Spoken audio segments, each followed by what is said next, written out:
Nunca pensé que Jesús pudiera amarme. Nunca pensé en la grandeza de su amor. Pero fue así como Jesús llegó a mi corazón. Y ahora soy muy feliz.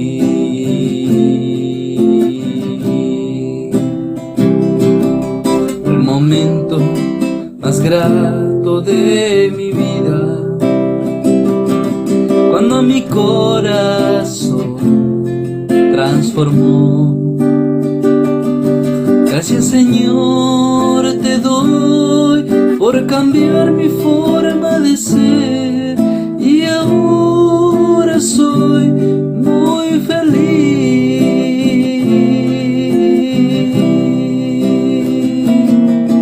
No tengo cómo pagarte, te doy mi vida a cambio de lo que hiciste por mí. No tengo cómo pagarte, te doy mi vida a cambio de lo que hiciste por mí.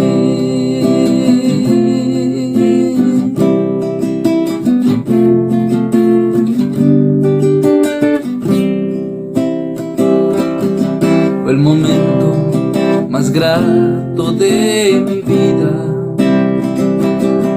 cuando mi corazón transformó. Me diste paz, me diste amor y mucha felicidad. Por eso ahora te canto, mi Señor.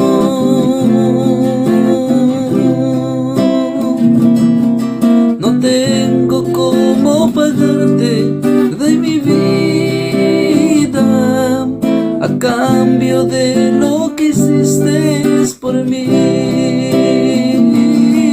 No tengo cómo pagarte, te doy mi vida a cambio de lo que hiciste por mí.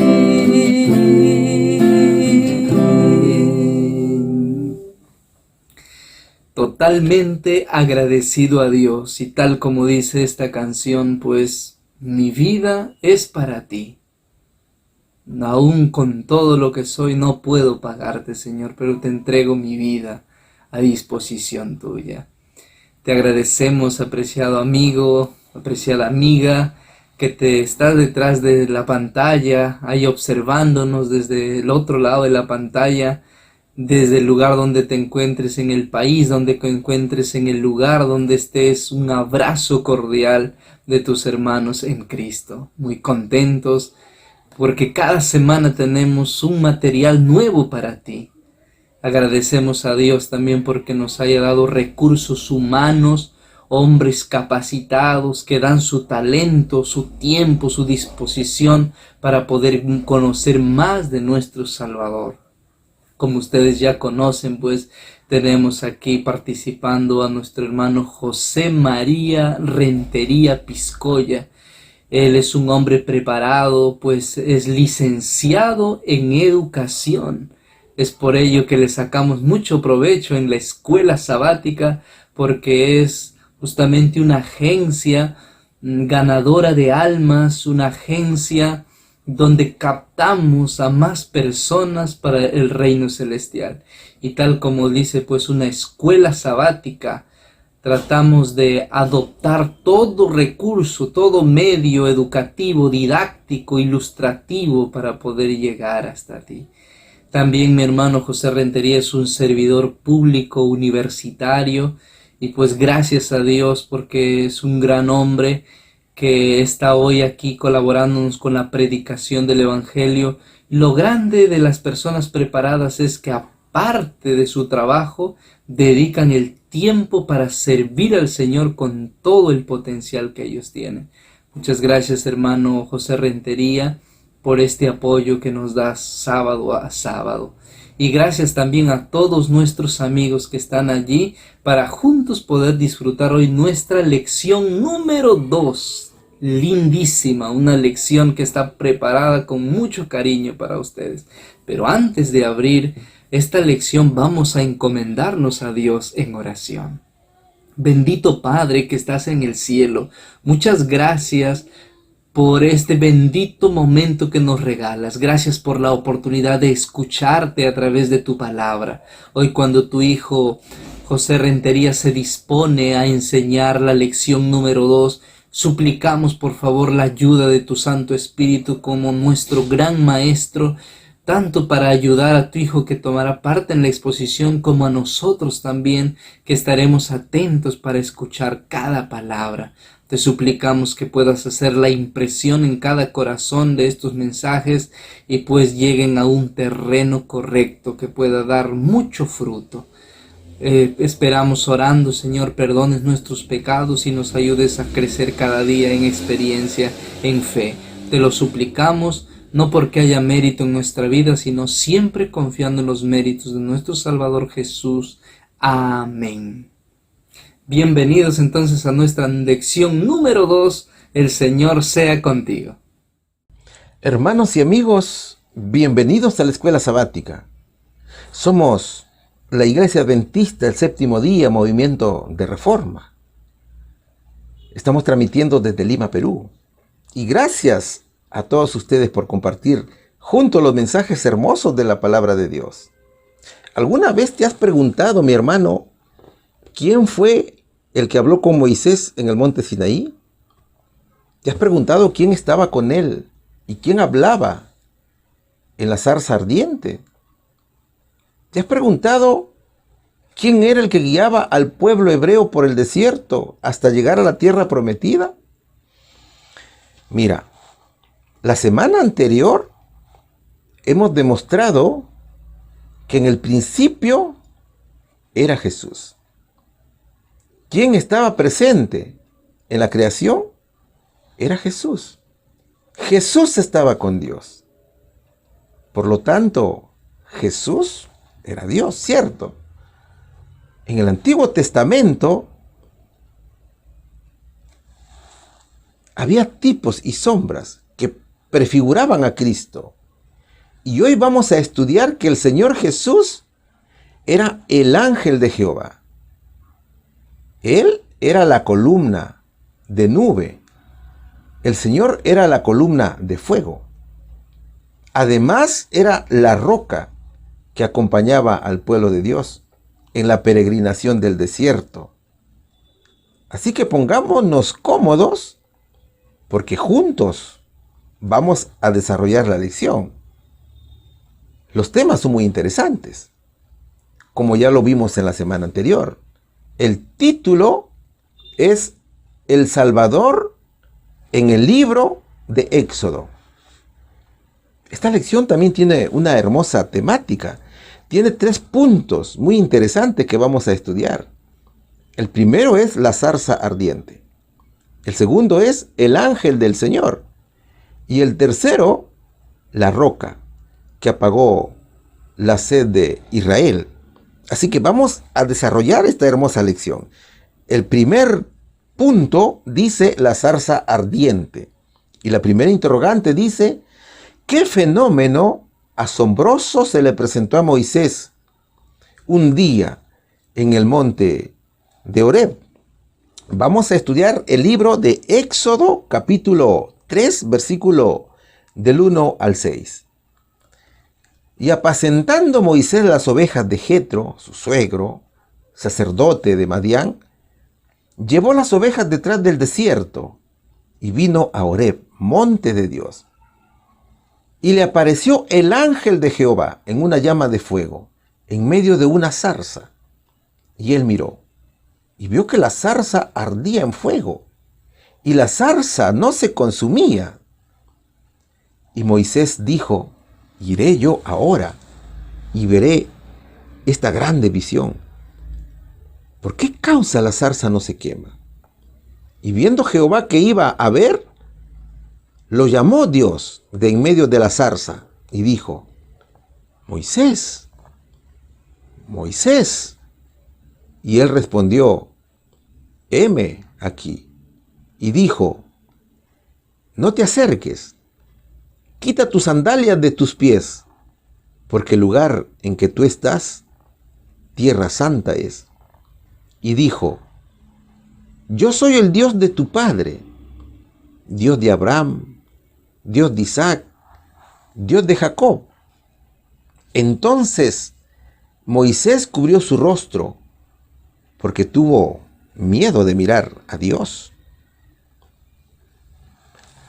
Hablar de la zarza es hablar de un arbusto, de un árbol, ¿cierto?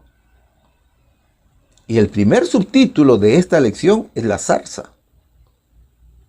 Pero también es hablar de Moisés, el libertador. ¿Y qué significa eso?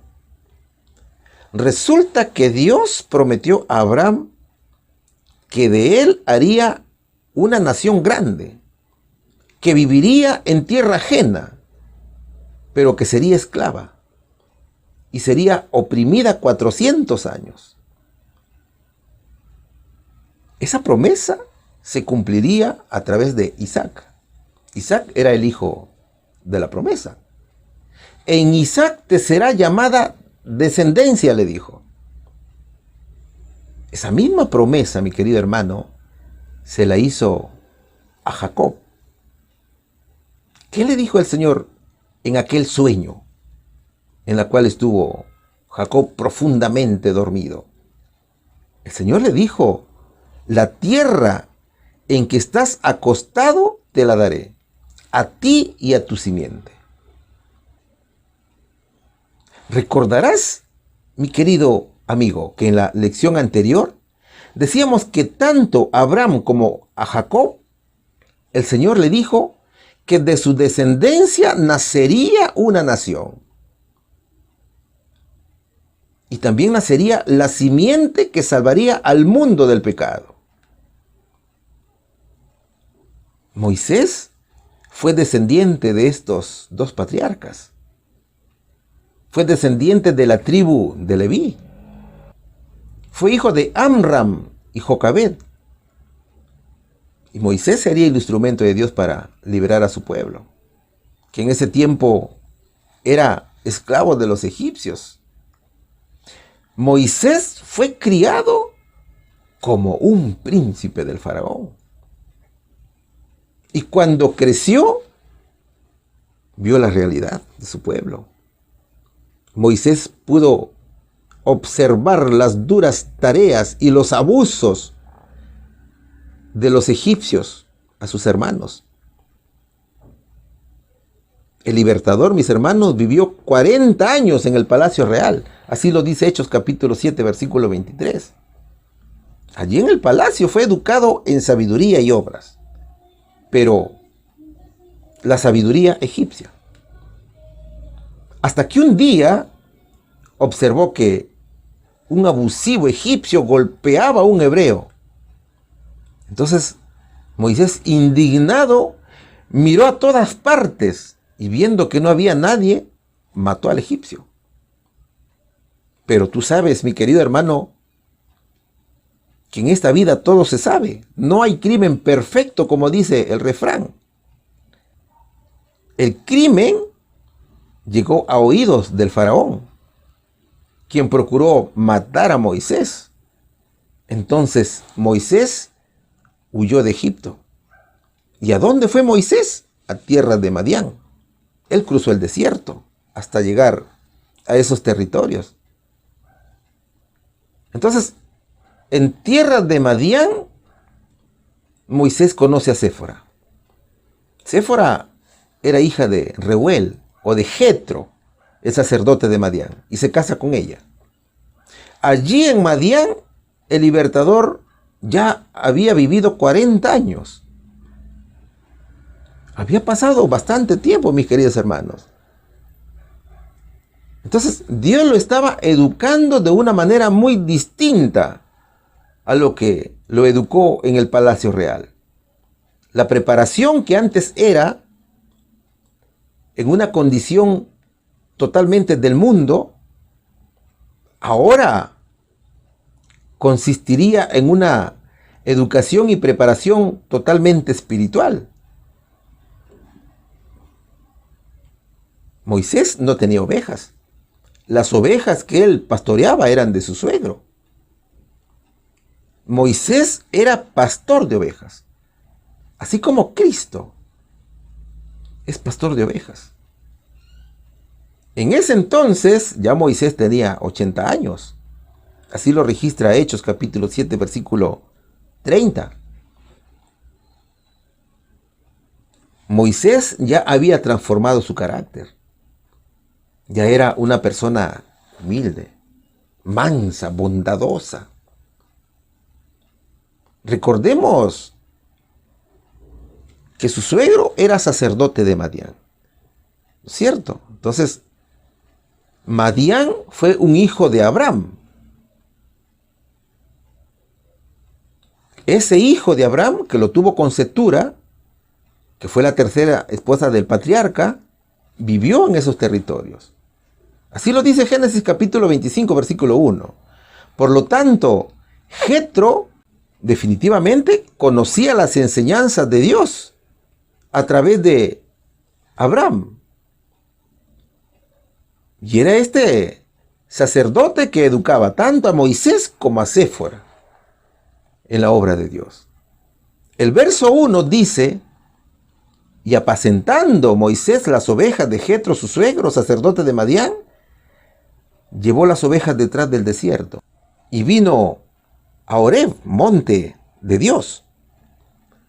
Un día, mis hermanos, Moisés llevó el rebaño al corazón del desierto y llegó hasta el monte Horeb.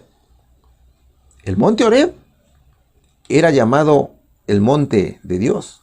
Y cuando Moisés se sentó a descansar y miró hacia arriba, de repente vio una zarza ardiente y le causó curiosidad. Y Moisés se quedó mirando, lleno de asombro, porque aunque la zarza estaba envuelta en llamas, no se consumía, no se quemaba. Ahora, observa que en el verso 1 se observa que la iglesia está en el monte de Dios.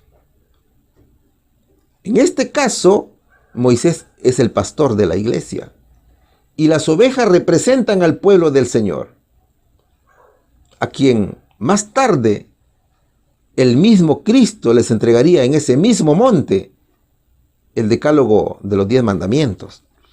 Y le apareció el ángel de Jehová en una llama de fuego, en medio de una zarza.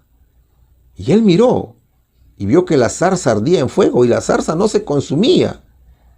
Y Moisés dijo: iré yo ahora y veré esta grande visión. ¿Por qué causa la zarza no se quema? ¿Has visto alguna vez que un árbol que está envuelto en llamas no se consume? La verdad que eso nunca se ha visto. Pero Moisés estaba al frente de ese asombroso fenómeno. Moisés estaba observando un hermoso espectáculo. El hecho de que la zarza no se consumía por el fuego fue lo que le llamó la atención. Entonces dijo: tengo que ir a verla de cerca. Esto es increíble. Eso es lo que se preguntaba Moisés. ¿Y sabes qué, mi hermano? Él quería saber por qué esa zarza no se consume. Mira, el símbolo elegido para representar a la divinidad era una humilde planta que no tenía atractivos y hasta ahora no las tiene, pero encerraba al infinito. El símbolo que encierra la zarza es el verdadero nombre de Dios. Yo soy el que soy. Y el ángel de Jehová es el mismo que Jehová, que se hace perceptible a nuestros sentidos en forma de fuego. Es símbolo de divinidad, mis hermanos, de purificación y de potencia, que se puede transformar en destrucción, así como lo es la zarza. Usted sabe que la zarza tiene numerosas ramas en forma de curvas y espinosas, capaz de convertir cualquier paso en una zona intransitable, infranqueable. Incluso la zarza, mis hermanos, es capaz de ahogar a otras plantas que puede encontrar en su camino. Ahora, el fuego es Cristo. Así también lo dice Hebreos capítulo 12, versículo 29. Porque nuestro Dios es fuego consumidor, dice la palabra de Dios. La gloria que se manifestó en la zarza se manifestaría también en el tabernáculo, después en el templo, luego en la iglesia del Señor. Entonces, cuando el Señor vio que el inquieto Moisés se acercaba para mirar mejor el espectáculo, Dios lo llamó desde la zarza. Moisés, Moisés, aquí estoy, respondió él. Cuando Moisés oyó esto, se sorprendió. Él nunca había escuchado la voz del Señor, como si lo hicieron sus antepasados. Entonces Moisés tuvo temor, se cubrió el rostro, porque tenía miedo de mirar a Dios. Observa, mi hermano, que Dios conoce a cada uno de nosotros y nos llama por nuestro nombre. Dios llamó a Moisés por su nombre, ¿te das cuenta? El Señor le hace saber que le conoce. Y ahora Cristo quiere presentarse, pero antes de identificarse, el Señor lo instruye. ¿Qué le dice? No te acerques más, le advirtió el Señor. Quítate las sandalias, le dijo, porque estás pisando tierra santa. Pero, ¿por qué el Señor le dijo eso? Moisés había pasado muchas veces por ese lugar. No era la primera vez que había pasado por allí. Era un lugar muy conocido por él, porque allí pastoreaba las ovejas de su suegro. Mira, lo especial no era el lugar en sí, sino fue la presencia de Dios quien santificó el lugar. Pero también le dijo, Moisés, quítate las sandalias o quítate los zapatos, le dijo. La sandalia o el zapato sirve para proteger a los pies del contacto con la tierra, del contacto con el polvo, del lodo, de las piedras. ¿Cierto? Entonces, Dios quería que Moisés pusiera los pies sobre la tierra. ¿Habrás escuchado ese dicho? Tienes que poner los pies sobre la tierra, dice el dicho. Y así le dijo Dios a Moisés. Es decir, Dios le dijo, tienes que ser una persona humilde. Tú vives en el pecado, le dijo a Moisés. Por lo tanto, tienes que ser modesto. Practica la modestia, le dijo. Tienes que tener una conducta que agrade a Dios, porque te voy a dar una misión. Hoy, mis hermanos, el mismo Jesucristo que le dijo a Moisés en el monte Sinaí, cambia tu carácter y tu conducta, también nos dice a nosotros lo mismo. El Señor nos dice, para que veas más allá de ti, tienes que enfrentar al pecado, a tu ego, a tu orgullo, a tu arrogancia. Tienes que cambiar el carácter. Eso es lo que el Señor nos está diciendo. ¿Y sabes por qué el Señor nos dice eso? Porque el Señor nos está diciendo, el lugar donde vas a ir es un lugar santo. Así que quitémonos los zapatos mis queridos hermanos, pongamos los pies sobre la tierra. Cambiemos nuestro carácter. Los zapatos representan el caminar propio. Por lo tanto, Dios le pidió a Moisés que dejara atrás sus propios planes para asumir el rol que Dios estaba por encargarle. Luego que Moisés se quitó los zapatos y cuando estaba con los pies sobre la tierra, pues ya estaba preparado para recibir la revelación de Dios. Yo soy el Dios de tu padre, el Dios de Abraham, el Dios de Isaac y el Dios de Jacob.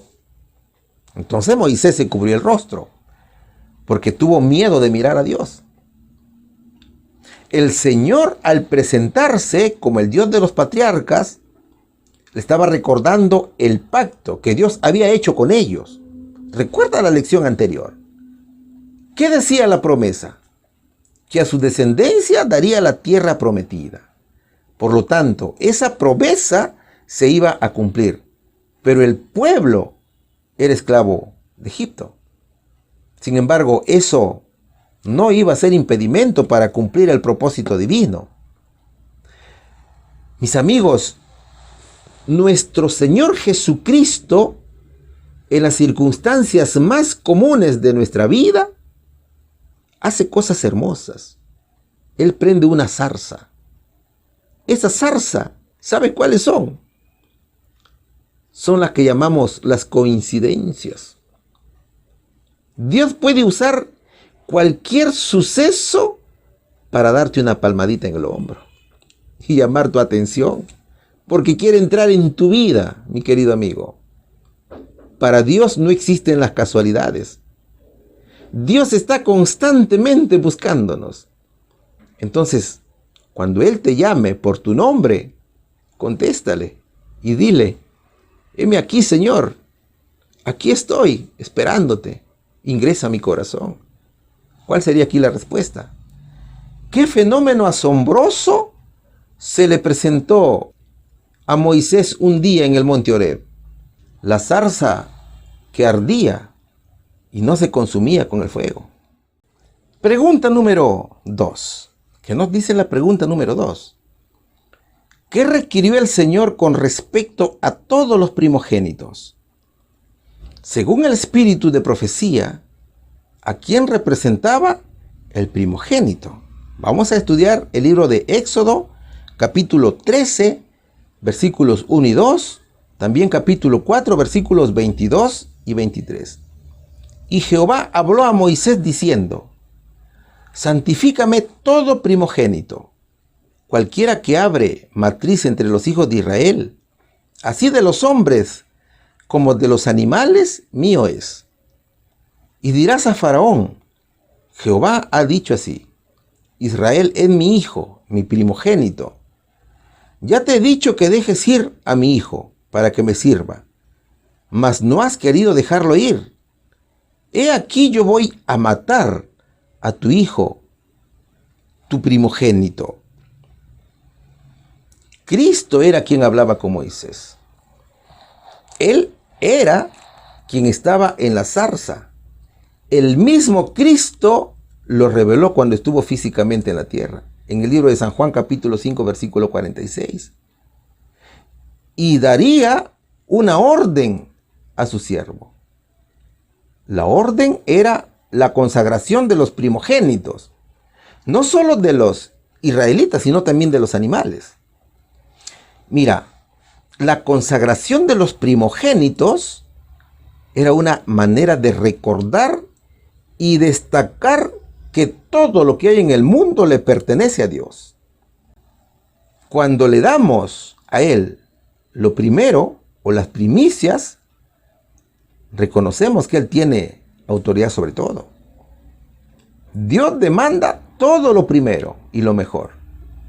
Los primogénitos de Israel era el gozo y la esperanza para sus familias. Es por eso que dice: santifícame todo primogénito, cualquiera que abre matriz entre los hijos de Israel, así de los hombres como de los animales, mío es. Consagrar en hebreo es kadash, que también significa santificar, dedicar, separar. Consagrar es apartar algo o alguien para ser dedicado a un propósito especial. Por lo tanto, el primer hijo de una familia representa el inicio de una nueva generación y el futuro de la familia.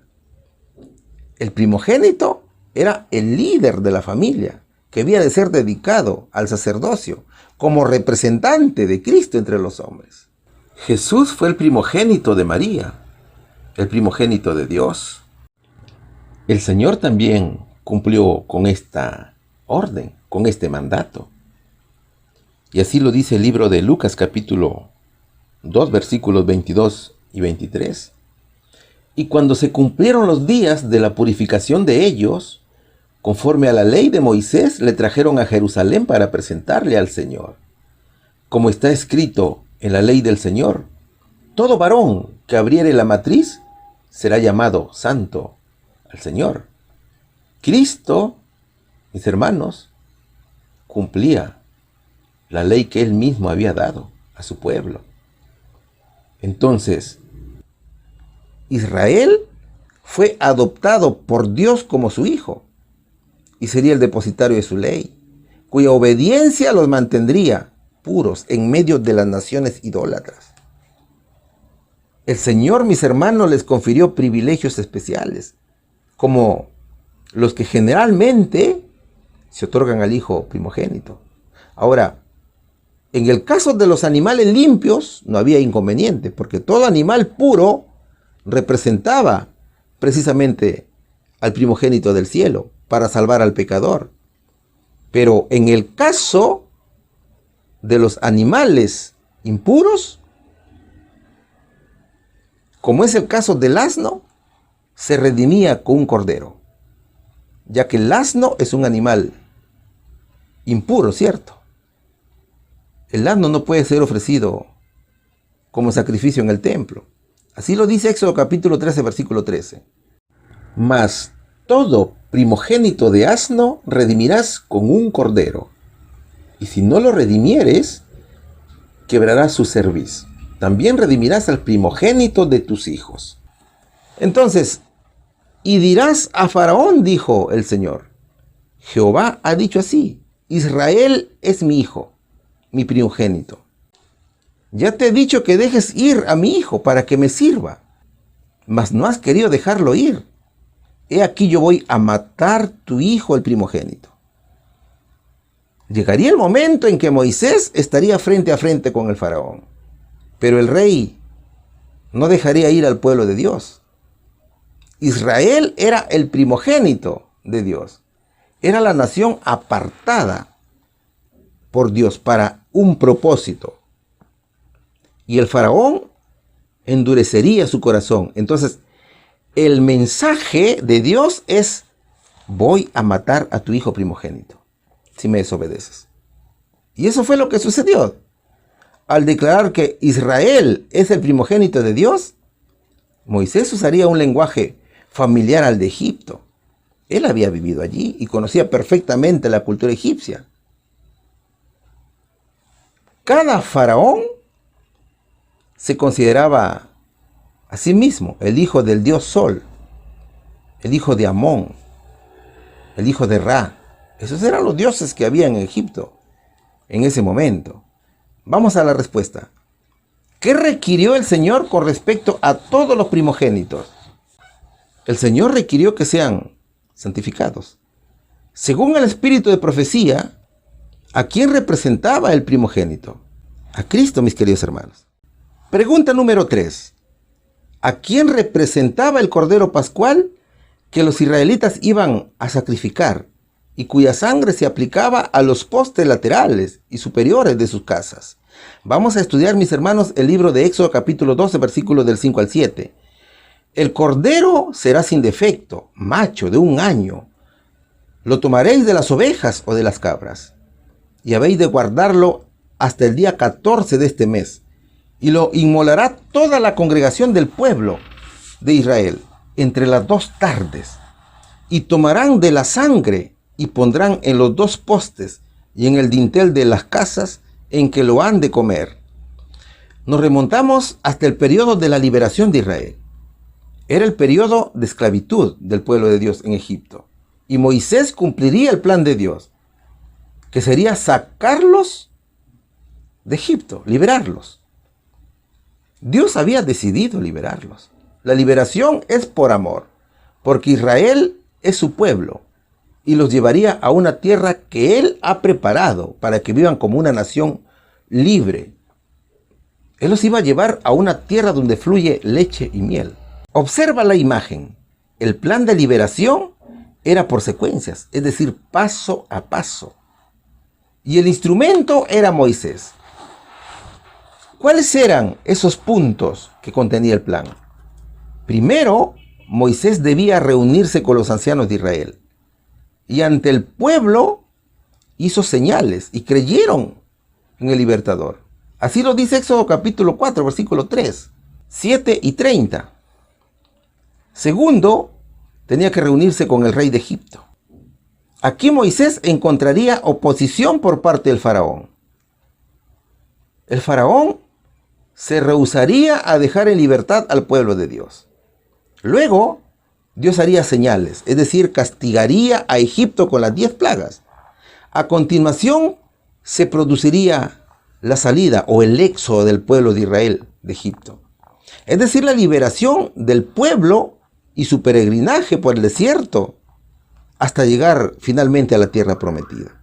Entonces, ¿a quién representaba el Cordero Pascual? Nos centraremos en el punto número 3 del cuadro, es decir, en el castigo a Egipto, a las 10 plagas de Egipto. Ya habían pasado 9 de las 10 plagas que el Señor había dicho que Egipto iba a sufrir, y faltaba solo una. Recordemos que la 9ª plaga era la plaga de las tinieblas, pero el rey está tan terco que no cedía a la orden de Dios. Las tinieblas desaparecieron, porque Cristo así lo quiso. Pero el faraón de nuevo no permitió salir al pueblo de Dios. La oscuridad de la 9ª plaga era tan pesada que un egipcio podía sentirla físicamente. ¿Tú sabes lo que significa eso? Es que esta plaga que había sido enviada por Dios se trataba de un ataque directo al faraón. ¿Sabes por qué? Porque Ra era el dios sol y el faraón adoraba a este dios. La plaga de las tinieblas demostraba que Cristo, el Dios de Moisés, era más poderoso que el Dios del faraón.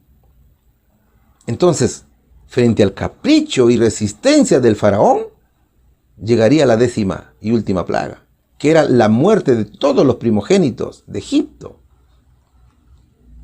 Es decir, los primogénitos de los hijos del sol, que incluía al hijo del faraón. Y Cristo mismo se iba a simbolizar con el Cordero Pascual, que con su sangre iba a proteger a su pueblo del ángel de la muerte. Hablad a toda la congregación de Israel diciendo: en el día 10 de este mes, tómese cada uno un cordero según las familias de los padres. Un cordero por familia. El cordero sería sin defecto, macho, de 1 año. Lo tomaréis de las ovejas o de las cabras. Y habéis de guardarlo hasta el día 14 de este mes. Y lo inmolará toda la congregación del pueblo de Israel entre las 2 tardes. Y tomarán de la sangre. Y pondrán en los 2 postes y en el dintel de las casas en que lo han de comer, dicen los versos del 4 al 7 de Éxodo capítulo 12. El animal que simbolizaba a Cristo tenía que ser limpio, sin defecto. Moisés le dice al pueblo que permanezcan en sus hogares y les da la orden de marcar las puertas de sus casas con la sangre del cordero. Dios ordenó a los hebreos marcar sus puertas con la sangre de un corderito, ya que de esta forma el ángel de la muerte ya no ingresaría a esa casa. Ya no mataría a los primogénitos de Israel. Pero ¿por qué la muerte no alcanzó a los hijos de Dios, a los primogénitos?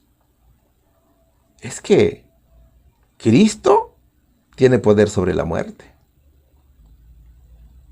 Mira, el ángel de la muerte primero hizo su ingreso a Gosén para comenzar con su misión.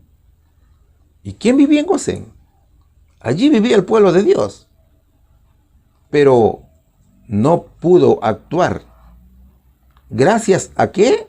A la sangre del cordero que habían puesto en los umbrales de las puertas. Luego el ángel fue a Egipto. Y como en Egipto no había ninguna puerta marcada con la sangre del cordero, mató a los primogénitos egipcios. También murió el hijo del faraón. Entonces, el faraón recién dejó libre a los hebreos. ¿Y cuándo fue eso? Eso, mis hermanos, sucedió en el mes de Abib, o en el mes de Nisán, como lo dice Éxodo capítulo 13, versículo 4, en la estación primaveral del almanaque hebreo, en la cual quedaría registrada la liberación del pueblo de Dios, y que luego el Señor ordenó que se celebrara como recordación en la fiesta de la Pascua. Pascua significa pasó por alto, eso significa Pascua, porque el ángel de la muerte vio la sangre del cordero y siguió su curso. O sea, pasó por alto esa señal. No ingresó a las casas de los hebreos. Entonces, mis hermanos, Dios mandó a Moisés a su pueblo para que celebrase la Pascua por fe, creyendo que Dios los libraría. Ellos tomaron parte de la sangre del cordero de Pascua. Y esa fue la señal entre Dios y su pueblo. Esa celebración, esa Pascua, era por la fundación o el inicio de la nación de Israel. La sangre del Cordero, la sangre de Jesucristo, es la que nos salva del juicio. Quien piensa que no necesita de su sangre ni de su salvación, estará condenado a la muerte eterna. Es la sangre de Jesucristo derramada en la cruz que nos salva de las consecuencias de nuestros pecados. Solo los méritos de Cristo son los únicos que pueden evitar el juicio y la condenación del hombre caído. ¿Cuál sería aquí la respuesta, hermanos? ¿A quién representaba el Cordero Pascual que los israelitas iban a sacrificar y cuya sangre se aplicaba a los postes laterales y superiores de las casas? Al Señor Jesús, mis queridos hermanos. Pregunta número 4. ¿Qué nos dice la pregunta número 4?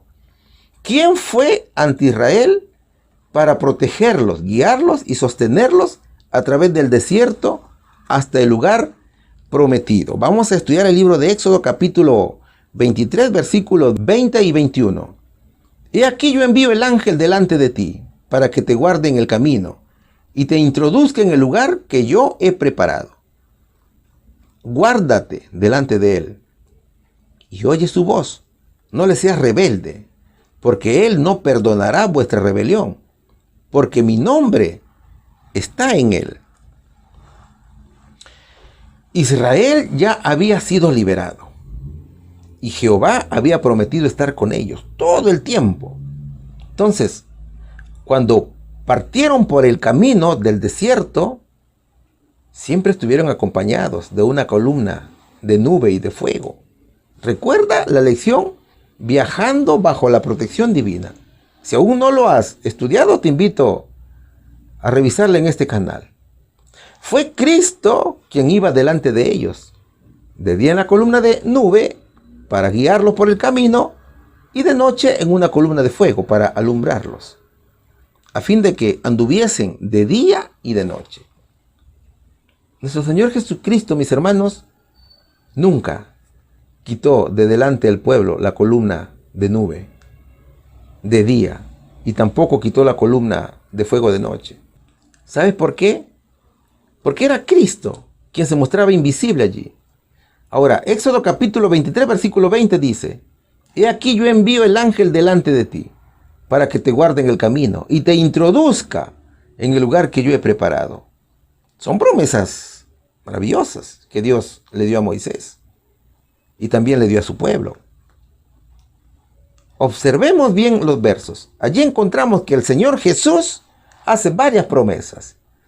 Primero, el ángel estaba delante de ellos. ¿Para qué? Para preparar el camino. Entonces lo único que tenía que hacer Moisés y el pueblo de Dios es seguirlo y por fe aceptar que Cristo estaba allí. ¿Dónde estaba Cristo? Cristo estaba en la columna de nube y de fuego. Cristo veía a todos, solo que los israelitas no lo veían. Segundo, ese ángel los guardaba en el camino. ¿Guardar de quién? Guardar de los enemigos, de las tentaciones. Recuerda que los enemigos no se quedarían tranquilos después de su destrucción, sino que lo siguieron hasta el Mar Rojo y también durante todo el desierto. Entonces había peligro constante en el camino. Definitivamente había mucho peligro, pero no tenían por qué temer. El ángel de Dios los protegía. Por ejemplo, la protección que les dio cuando el ejército del faraón los perseguía después de la liberación. Dios estaba contra sus enemigos. El Señor estaba contra los cananeos, contra los amalecitas, los amorreos, entre otros. Entonces, Dios se levanta para pelear con alguien que se mete con sus hijos. Ahora, Dios también pelea contra nuestros enemigos, pero esos enemigos son espirituales. No te vayas a confundir aquí. El hecho de que no te guste o que alguien no te caiga bien, no significa que sea su enemigo de Dios. Quien nos hace la guerra hoy son los demonios, es el diablo. Es por eso que el Señor pelea contra ellos y los vence. Es decir, cuando caminas en obediencia a Dios, el diablo y sus agentes se van a oponer. Y el mismo Dios nos protegerá, mis hermanos, y se opondrá a ellos. Y es de entender también aquí que Dios no nos apoyará si la persona que se opone a nosotros lo hace a nuestros planes egoístas o que no estén de acuerdo con la voluntad de Dios. Por ejemplo, supongamos de que haya una persona en la iglesia que trata de dividir al pueblo de Dios con sus falsas doctrinas o trata de justificar un pecado que para él le parece que está bien, ¿no es cierto? Entonces él pensará de que Dios va a luchar contra su pueblo cuando no es así. Los planes de ese hermano son egoístas, ¿cierto? Entonces en ese caso el Señor no va a actuar. Muy bien. Tercero, Dios tiene un lugar preparado para ellos. El Señor preparó a Canaán para recibirlos, para que vivan allí. También a nosotros, el Señor Jesús nos ha preparado moradas en el cielo. Y Él mismo lo dijo en Juan capítulo 14. En la casa de mi Padre, muchas moradas hay. Si así no fuera, yo lo hubiera dicho. Voy pues a preparar lugar para vosotros. Y si me fuere y os prepararé el lugar, vendré otra vez y os tomaré a mí mismo, para que donde yo estoy, vosotros también estéis. Los versos también nos muestran las condiciones que el Señor puso a su pueblo para cumplir con esas promesas. ¿Cuáles fueron? Éxodo capítulo 23, versículo 21 nos lo va a contar. Guárdate delante de él y oye su voz. No le seas rebelde, porque él no perdonará vuestra rebelión, porque mi nombre está en él. El Señor requiere estricta obediencia a su santa ley. El pueblo de Dios recibió los 10 mandamientos para su beneficio. Moisés era el líder visible de Israel, mientras que Cristo estaba a la cabeza, es decir, era el líder invisible de su pueblo. Si el pueblo de Dios hubiera podido darse cuenta de esto, sinceramente, que no se hubieran rebelado ni hubieran provocado a Dios en el desierto con sus murmuraciones irrazonables, incluso no hubieran construido el becerro de oro. Es decir, no hubieran incurrido en idolatría. Lo que pasaba era que el pueblo de Dios confundió libertad con libertinaje. Ellos pensaron que con la liberación ellos podían hacer lo que se les ocurriera. Sin embargo, por causa de la idolatría en el Sinaí, todos los hijos de Israel que tenían de 20 años a más, cuando fueron censados, murieron en el desierto, como castigo por haberse rebelado, por haber murmurado contra Jehová. Así lo dice el libro de Números, capítulo 14, versículo 29. El ángel era Cristo y es aquel que va abriendo el camino. Hermanos, el pueblo de Dios no es de esta tierra. El pueblo de Dios solo está cruzando el desierto porque su lugar es el cielo. Dios te guía, Dios te conduce para que crezcas, para que avances, para que no tropieces, para que alcances la vida eterna. El pueblo de Israel quería llegar a la tierra prometida, pero necesitaba de alguien que lo guíe. Necesitaba de alguien que lo conduzca. Y esa guía, ese protector era Cristo.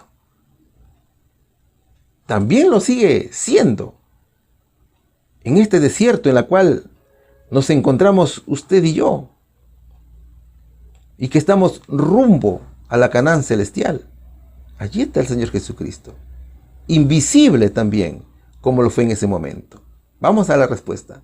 ¿Quién fue ante Israel para protegerlos, guiarlos y sostenerlos a través del desierto y hasta el lugar prometido? Fue el Señor Jesús, mis queridos hermanos. Pregunta número 5. ¿Qué nos dice la pregunta número 5? El subtítulo dice: el ángel del Señor. ¿A quién simbolizaba la columna de nube que conducía al pueblo en el desierto, día tras día? Vamos a estudiar Éxodo capítulo 13, versículos del 21 y 22. Y Jehová iba delante de ellos, de día en una columna de nube, para guiarlos por el camino, y de noche en una columna de fuego, para alumbrarles, a fin de que anduviesen de día y de noche. Él nunca quitó de delante del pueblo la columna de día, ni de noche la columna de fuego. La evidencia más hermosa del inmenso amor de Cristo hacia el hombre caído es que desde el pecado de Adán y Eva, Él nunca nos abandonó. Él nunca nos dejó solos. El Señor Jesucristo, como nuestro Dios y Padre Celestial, sabía que el gran conflicto con Satanás era en la tierra. La Biblia dice que quien guiaba y aconsejaba a los hijos de Israel en su viaje a la tierra prometida era el mismo Señor Jesús. Claro, lo que sucedía era que la gente no lo veía, como ya lo explicamos en la interrogante anterior. El Señor estaba presente y de manera invisible en la columna de nube cuando era de día y en la columna de fuego cuando era de noche. Mira, si bien es cierto Israel fue liberado de la esclavitud de Egipto, Egipto permanecía en el corazón de los hebreos.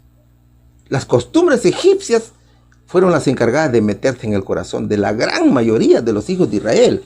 Es por eso que al no ver al Señor físicamente, mostraban poco interés por ser guiados y orientados. Y no solo eso, sino que muchos de ellos se resistían a escuchar la voz de Dios, de tal manera que trataban de justificar su comportamiento y sus rebeliones contra Dios. Es que ellos querían obedecer sus propias ideas, sus propios planes.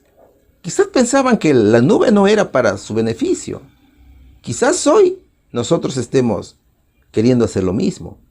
Muchas veces justificamos nuestros actos y no nos damos cuenta que nos estamos rebelando contra Dios. Ahora, Fíjate bien lo que dice el verso 20. Aquí encontramos tres hermosas acciones de nuestro Señor. Primero, iba adelante, como nuestro líder que camina al frente de su iglesia. Él es el general del pueblo de Dios, que está al mando y asume la dirección de su pueblo. Luego, era columna, es decir, Cristo era el soporte vertical de la nación y además fuego. El pueblo de Dios sabe que Dios es fuego consumidor, fuego purificador. Y en el verso 21, el día significa tiempo de descanso. La columna de nube es el soporte de Dios. Es decir, que su presencia es palpable en nuestras vidas. Y es en el día cuando su manifestación se hace presente. Es allí cuando estamos frente a la luz del Evangelio. En el día vemos el favor y las bendiciones del Señor. Y la noche simboliza el tiempo de prueba, nuestras tribulaciones, en la cual el Señor Jesús está siempre con nosotros. Era una columna de nube de día y la columna de fuego de noche, que el Señor se comunicaba con su pueblo. Él les revelaba su voluntad a los hombres y les impartía su gracia. La gloria de Dios estaba suavizada y velada su majestad. ¿Sabes para qué? Para que el hombre, en su condición mortal y débil, la pudiera contemplar. Entonces, de esa manera vendría el Señor Jesús. Caso contrario, el pueblo de Israel no hubiera podido contemplarlo al Señor. Para que el hombre en su condición mortal y débil lo pudiera contemplar. Entonces, de esa manera vino el Señor Jesús, en el cuerpo de nuestra bajeza, hecho semejante a los hombres. El texto dice que a los ojos del mundo no poseía hermosura que lo hiciese desear. Sin embargo, era Dios encarnado, la luz del cielo y de la tierra. Entonces, Dios acompañaba a su pueblo, de día en una columna de nube y de noche en una columna de fuego. Y desde esa columna de nube, Jesús dio instrucciones por medio de Moisés a su pueblo, para que ellos educaran a sus hijos en el trabajo, en diversos oficios. Es que nadie debía estar ocioso. Nadie debía estar sin hacer nada. Y también estaba para guiarlos, para que no dejaran de caminar y avanzaran hasta llegar a la tierra prometida. Hermanos, Dios está con nosotros. Lo que pasa es que nuestro estado pecaminoso no permite que lo veamos. Pero Él sí nos ve, mis queridos hermanos, y nos cubre con su infinito amor y misericordia para lograr el propósito que tiene para cada uno de nosotros. El Señor Jesús nos cubre, nos alimenta, nos guía para poder llegar a la tierra prometida. Esa guía es su santa palabra. De allí que debemos estudiarla y meditarla de día y de noche. Vayamos a la respuesta. ¿A quién simbolizaba la columna de nube que conducía al pueblo en el desierto día tras día? Al Señor Jesús, mis queridos hermanos. Pregunta número 6. ¿Qué alimento celestial le dio el Señor a su pueblo para alimentarlo mientras estaban en el desierto? ¿A quién representaba esa comida? ¿Qué nos dice Éxodo capítulo 16, versículo 4? Y también versículo 8, primera parte. También vamos a estudiar el versículo 35. Y Jehová dijo a Moisés: He aquí yo os haré llover pan del cielo, y el pueblo saldrá y recogerá una porción para cada día, para que yo lo pruebe si anda en mi ley o no. Y dijo Moisés: Jehová os dará a la tarde carne para comer, y a la mañana pan en abundancia. Así comieron los hijos de Israel maná 40 años, hasta que entraron en tierra habitada. Maná comieron hasta que llegaron al término de la tierra de Canaán. El pueblo de Dios era atendido por nuestro Padre Celestial. A ellos no les faltaba alimento. Sin embargo, cuando cruzaron el Mar Rojo, les faltó el agua y también les faltó la comida. Y comenzaron a quejarse. Ellos murmuraban de Moisés. Dios los probaba, hermanos. El Señor probaba su paciencia, pero ellos no comprendían que para entrar a la tierra prometida tenían que prepararse en todo sentido, sobre todo en obediencia a Dios. Y solo habían pasado 2 meses y medio aproximadamente desde que los israelitas salieron de Egipto, como te lo dijimos anteriormente. Si bien es cierto, habían salido de Egipto, pero Egipto no había salido de ellos. Ellos tenían a Egipto en su corazón. Entonces, como les faltaba el alimento, murmuraban contra Moisés. Y al murmurar contra Moisés, murmuraban y se rebelaban contra Dios. Ellos recordaban los ricos platos de las ollas egipcias y suspiraban por ellas. Era un momento de prueba para ellos. Recordaban los ricos platos que disfrutaban mientras eran esclavos y criticaban a Moisés. Ellos le decían a Moisés: nos habéis sacado a este desierto para matar de hambre a toda esta multitud. Es como hoy, mis queridos hermanos. Los recuerdos del viejo mundo están listos para invadir nuestras mentes y hacernos pecar, pese a haber sido perdonados por el Señor. Pero es que no nos damos cuenta que Cristo siempre está probando nuestra fe. El Señor siempre prueba la fe de su pueblo. Dios no tenía la intención de que su pueblo pasase hambre. Su plan del Señor era guiarlos a través del desierto y había prometido cuidarlos. Y eso estaba haciendo. Y claro, Moisés en varias ocasiones se sentía incómodo por esta situación. Moisés conocía el plan de salvación y sabía que el diablo estaba detrás de todo esto.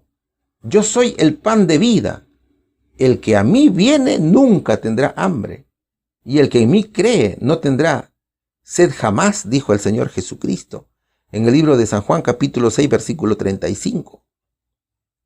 Dios estaba al mando y Él provee a todos. Entonces Moisés y Aarón les preguntaron: ¿por qué estáis quejándose contra nosotros? Dios ha escuchado vuestras quejas, pero veréis la gloria de Dios. Cada vez que el pueblo se quejaba, aparecía la gloria de Dios. Así lo dice Éxodo capítulo 16, versículo 4. Y Jehová dijo a Moisés: he aquí yo os haré llover pan del cielo, y el pueblo saldrá y recogerá una porción para cada día, para que yo le pruebe si anda en mi ley o no. Hermano, aquí estamos viendo un hermoso milagro del Señor. Pero fíjate que el Señor dice que Él iba a probar a su pueblo para ver si andaba en su ley. Como bien sabemos, el pan normalmente no llueve del cielo. Sin embargo, Dios prometió que proveería para Israel pan del cielo. Dios puede proveer recursos que nosotros ni siquiera sabemos si existen o no. Entonces, ¿qué es lo que debía hacer el pueblo? Simplemente obedecer y recoger el pan. Como ya lo dijimos, Dios probaría la obediencia de Israel y también la mediría. Dios había dicho en Éxodo capítulo 16 versículo 26 que solo se recogerían 6 días a la semana, porque el día sábado no caería pan.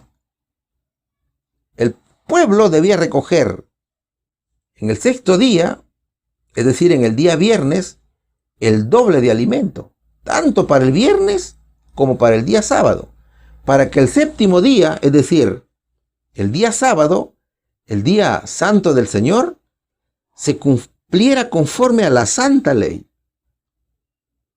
Pero ¿obedecieron todos el mandato de no recoger en sábado? No, mis hermanos, no todos obedecieron. Algunos se dejaron vencer por la avaricia y fueron a recoger también el día sábado, desobedeciendo a Dios. Pero no encontraron, porque el sábado no caía alimento. Ese alimento fue llamado el maná.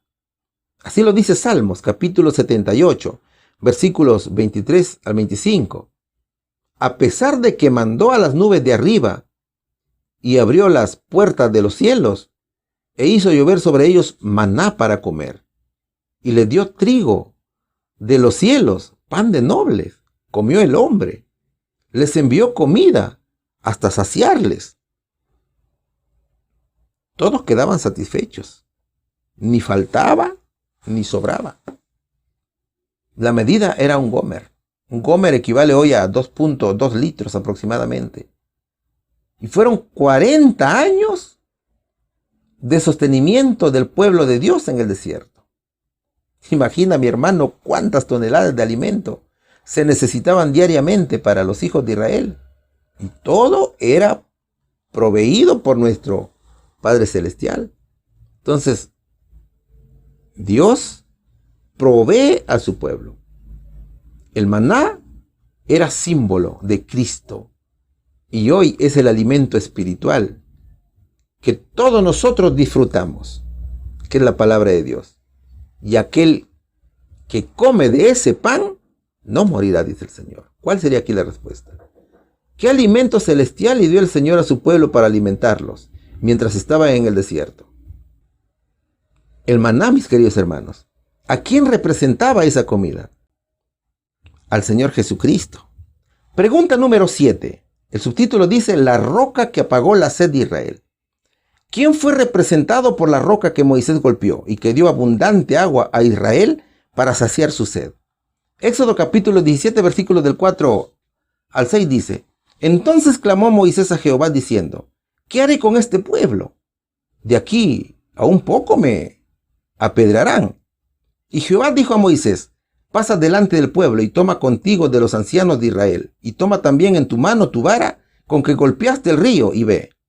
He aquí yo estoy delante de ti, allí sobre la peña, en Horeb, y herirás la peña, y saldrán de ella agua, y beberá el pueblo. Y Moisés lo hizo así en presencia de los ancianos de Israel. Primera de Corintios, capítulo 10, versículo 4 dice: y todos bebieron la misma bebida espiritual, porque bebían de la roca espiritual que los seguía, y la roca era Cristo. Ya hemos estudiado que Israel se quejaba por todo, ¿cierto? Cuando algo les faltaba. Ellos se encaraban siempre a Moisés y le decían: ¿por qué nos sacaste de Egipto? Eso era mayormente su lucha interior. La mente estaba presente en Egipto. Ellos no querían esforzarse. Su visión no era clara, sino que era confusa. El comportamiento era como de un niño caprichoso. La rebelión estaba presente a cada momento. Para ellos era fácil culpar a Moisés por todo, pero ellos no hacían nada para solucionar el caso. Es como cuando tenemos un problema. Es mucho más fácil culpar a alguien que pensar en el problema de manera cuidadosa y espiritual.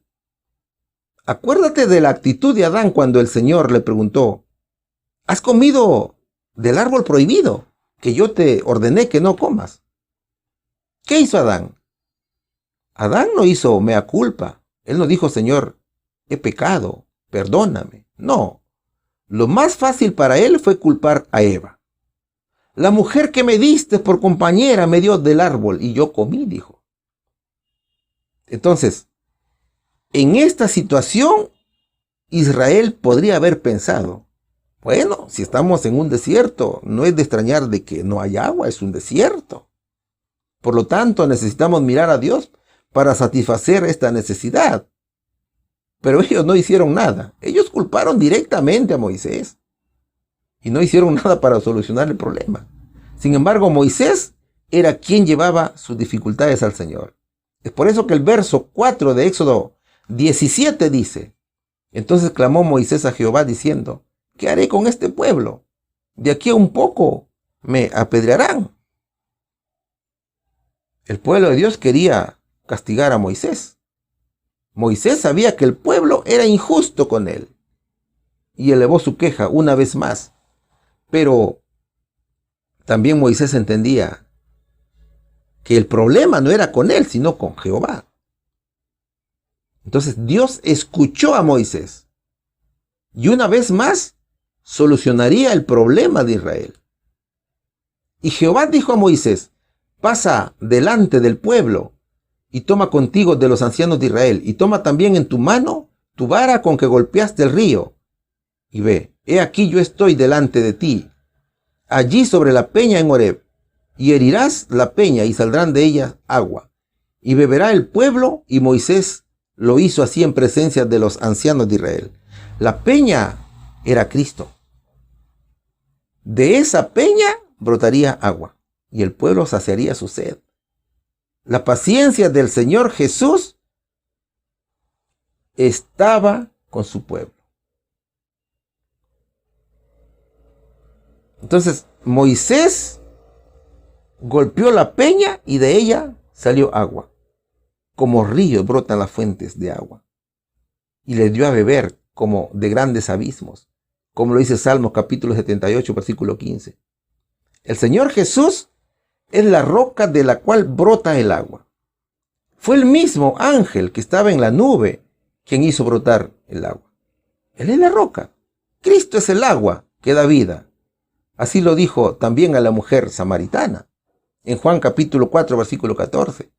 Mas el que bebiere del agua que yo le daré, no tendrá sed jamás, sino que el agua que yo le daré será en él una fuente de agua que salte para vida eterna. Todos los hijos de Dios, toda su iglesia bebe de esta agua. Así como el agua estaba en la nube de Israel, así como el agua estaba en la roca, hoy también está con su iglesia, y el agua sigue siendo Cristo, como lo dice Pablo en 1 Corintios capítulo 10, versículo 4. Y todos bebieron la misma bebida espiritual, porque bebían de la roca espiritual que los seguía, y la roca era Cristo. La roca herida por Moisés era una figura de Cristo. Y mediante este símbolo se enseñan las más preciosas verdades espirituales. Cristo fue herido por nuestras rebeliones, molido por nuestros pecados, pero de él fluye la corriente de la salvación para una raza perdida. Entonces, mis hermanos, el pan o el maná, el pan de vida, el agua de vida y la roca simbolizan a Jesús. Mientras el pueblo muestra incredulidad, la roca de donde fluye el agua es sólida, porque es Cristo Jesús. ¿Cuál sería aquí la respuesta? ¿Quién fue representado por la roca que Moisés golpeó y que dio abundante agua a Israel para saciar su sed?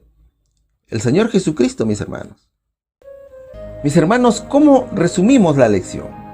Tenemos 3 subtemas que hemos estudiado hoy, y en cada punto temático, Cristo está presente. En la zarza ardiente, es Él quien se manifiesta como el ángel de Jehová. Es el mismo Jesús quien se presenta a Moisés como el Dios de Abraham, el Dios de Isaac, el Dios de Jacob. Y es a Moisés quien le revela el plan de liberación de Israel. Es el mismo Cristo quien destruye al ejército egipcio. Y es Él quien se representa como el Cordero Pascual. Ahora, no solamente se manifestó en la zarza ardiente, sino también fue el mismo Señor Jesucristo quien lideraba al pueblo de manera invisible en una columna de nube, de día y de fuego de noche. Solo que Israel no lo podía ver. Es que Dios tuvo un propósito con su pueblo. Ese propósito era que fuera una nación que lo diera a conocer al mundo. Y para ello le dio los 10 mandamientos. Es decir, que el pueblo tenía que obedecer al Señor. Cristo los guiaba, los educaba, los protegía, los proveía con alimentos y agua. Cristo es la roca de la cual fluye agua para saciar la sed de su pueblo. El Señor es el agua que da vida. No solo el agua, sino también el maná del cielo. Es extraordinario, mis queridos hermanos, cómo Dios proveía diariamente con toneladas de alimentos para su pueblo. Y ellos tenían que obedecer. El maná caía durante 6 días. Y el día sexto, o el día viernes, para entenderlo mejor, tenían que recoger para 2 días. Para el mismo día viernes y también para el día sábado. Sin embargo, algunos incrédulos buscaban en el día de reposo y no encontraban nada. ¿Sabes por qué? Porque era el día santo del Señor. Y el sábado es un monumento que el pueblo de Dios obedece hasta hoy y seguirá guardando por la eternidad. Porque ese mandato es una recordación de la creación de Dios. Entonces 40 años fue la peregrinación de Israel en el desierto. Y en todo el tiempo Cristo estuvo con ellos. Y hoy sigue estando con su pueblo de manera invisible. Y siempre está guiándonos, alimentándonos con el maná del cielo, ayudándonos a cruzar el desierto, porque quiere que logremos el objetivo, que es llegar a la patria celestial. Mis amigos, Dios siempre está en nuestras vidas. Él siempre está en los momentos más difíciles de nuestras vidas. Él está en medio de nuestras tribulaciones, en medio de las dificultades, solo que no lo vemos. Como ya te lo dije, el Señor es invisible. Cristo es nuestra columna de nube que nos guía de día, y por la noche es nuestra columna de fuego que nos ilumina y sostiene nuestros pensamientos y los purifica. Él es nuestra roca, mis queridos hermanos, de la cual fluye agua y sacia nuestra sed. Él es también nuestro pan que da vida eterna. Que la gracia de nuestro Señor esté siempre con vosotros. Un feliz sábado, mis queridos hermanos, y que Dios los bendiga grandemente, en el nombre de Jesús. Amén. Qué precioso mensaje el que recibimos hoy. No puede haber sonido más certero, más claro. Un mensaje que prácticamente contiene la esencia del centro de nuestra vida, Jesucristo. Pues el Señor siga bendiciéndote, siga ayudándote para que esta experiencia de conocer más al Señor vaya cada vez mejorando. Si de repente no se comprendió todo, pues no nos preocupemos, así es el avance, es poco a poco vamos comprendiendo y vamos asimilando. Te invito una vez más para poder inclinar nuestro rostro para dirigirnos al Señor en esta última oración. Cariñoso y buen Padre, te damos muchas gracias por las lecciones y gracias especialmente por esta lección número 2 que fue impartida en este día. Te suplico, Señor, que por favor este mensaje, tu voz no regrese a ti vacía, sino que pueda hacer efecto en nuestras vidas. Hoy, cuando ha terminado la parte teórica, pues va a iniciar la parte de la práctica en nuestra vida cotidiana, con nuestros seres queridos, nuestros amigos, con las personas con quien nos relacionemos. Haz que cada día podamos reflejar en nuestra vida a Jesucristo, nuestro gran Maestro. Haz que nuestro corazón cada día sea renovado, puedas ayudarnos a crecer en esta experiencia de la salvación. Quédate con cada uno y te suplicamos estos favores, que estos mensajes sean compartidos y puedan llegar a todos los rincones de la tierra. Es nuestro gran deseo en el nombre de Jesús. Amén. El Señor los bendiga, un saludo y un fuerte abrazo para todos, que tengan una excelente semana, que sigan disfrutando de la palabra del Señor.